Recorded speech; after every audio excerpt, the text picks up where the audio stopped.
دوستان عزیزم، درود و مهر. امیدوارم هر کجای این دنیا هستین حال دلتون عالی باشه. امروز آموزش کتلت مرغ روسی رو داریم که فوق العاده خوشمزه است و اینکه بدون تخم مرغ و اصلا جذب روغن نداره. همین الان ببینید چطوری تو چند دقیقه میشه این کتلت خوشمزه رو آماده کرد. ما نیاز به ران و سینه مرغ داریم که من از 1 کیلو و به نسبت مساوی استفاده کردم و بعد ریز میکنم و میریزم داخل غذاساز که شما میتونید از چرخ گوشت هم استفاده کنید و بهتون پیشنهاد میکنم دست به کار بشین و این کتلت مرغ روسی رو درست کنین که هر کی بخوره عاشقش میشه. و بعد در آخر باید به همچی بافتی برسید. و ما نیاز به فلفل دلمه‌ای داریم که من از 1 عدد فلفل دلمه قرمز استفاده کردم و تو رسیپی اصلیش هم فلفل دلمه قرمز بود. دونه ها رو جدا میکنم و ببینید من آموزش یک کتلت روسی دیگرم قبلا داخل کانال گذاشتم که خیلی خوشمزه است. فرقی که با این کتلت داره، اون کتلت از سیب زمینی و هویج و تخم مرغ و سس مایونز استفاده شده، ولی این کتلت اون مواد رو نداره و موادش هم کمی متفاوت تره. و ما نیاز به 1 دسته جعفری و 3 حبه سیرم داریم و 1 عدد پیاز بزرگ رو با دنده درشت رنده کنید. و اگر از روش‌های تکراری کتلت خسته شدید، این کتلت مرغ روسی رو بهتون پیشنهاد میکنم که حتما درستش کنید. و بعد باید جعفری و سیر و فلفل دلمه‌ای رو بریزید داخل غذاساز و کاملا میکسش کنید. اگر غذاساز نداشتید میتونید با استفاده از چاقو موادتون رو کاملا ریز کنید. حالا من مواد رو میکس میکنم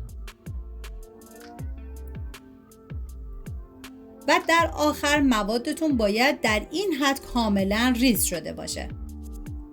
و حالا این مواد میکس شده رو به سینه و ران مرغ اضافه میکنم و پیازی که رنده کرده بودم آبش رو میگیرم و به مواد اضافه میکنم. و ما نیاز به پودر سوخاری داریم یا پودر نان که من از 3 قاشق غذاخوری پودر نان استفاده کردم و 3 قاشق غذاخوری زعفرانم نیاز داریم و 3 قاشق غذاخوری هم روغن مایع که این روغن مایع باعث میشه بافتش کاملا نرم بشه.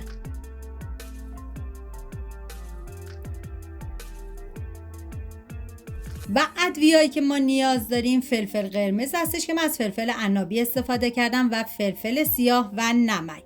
پودر گشنیز و زردچوبه هم استفاده کردم ولی تو رسیپی اصلیش پودر گشنیز و زردچوبه نبود، پس قابل حذفه. حالا همه این مواد رو با هم دیگه ورز میدم تا مخلوط و یک دست بشن. واقعا جای تک تک شما دوستان عزیز خالی. حالا مواد رو به مدت نیم ساعت میذارم داخل یخچال تا مزه‌ها کاملا به خورد هم برن. و بعد از نیم ساعت من داخل تابه مقداری روغن کنجد ریختم که شما از هر نوع روغن سرخ کردنی که دوست داشتین میتونین استفاده کنید. بعد باید بذارید تا روغنتون کاملا داغ بشه و بعد از اینکه داغ شد به هر روشی که راحت هستی کتلت رو فرم بدید و بذارید سرخ بشه. زمانی که کتلت رو گذاشتید داخل روغن دیگه باید زیر حرارت رو کم کنید و بذارید تا کم کم کتلتتون بپزه، چون اگه زیر حرارت زیاد باشه کتلتتون اینجوری به دل نمیپزه. حالا ما نیاز به یه سس خیلی خوشمزه هم داریم که من از ماست موسیر استفاده کردم. اگر شما ماست موسیر نداشتین خواستین از ماست ساده استفاده کنید، سیرم بهش اضافه کنید و 1 قاشق غذاخوری سس مایونز و 2 قاشق غذاخوری ریحون هم ما نیاز داریم و ادویه هم شامل نمک و فلفل سیاه هستش و 1 عدد لیمو ترش تازه هم آبشو میگیرم و به سس اضافه میکنم. حالا هم میزنم تا همه مواد با هم دیگه مخلوط و یک دست بشن. واقعا این سسش فوق العاده خوشمزه است.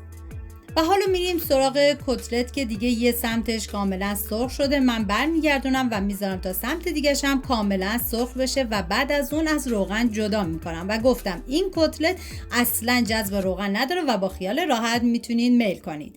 دیدین چقدر راحت بود؟ این کتلت روسی هم خوشمزه است هم سالم و اصلا جذب روغن هم نداره. اگه خوشتون اومده لایک کنید، یادتون نره سابسکرایب کنید تا دستورهای خوشمزه بعدی رو از دست ندین. تا ویدیوی بعدی مواظب خودتون و خوبی هاتون باشید. تا درودی دیگر، بدرود.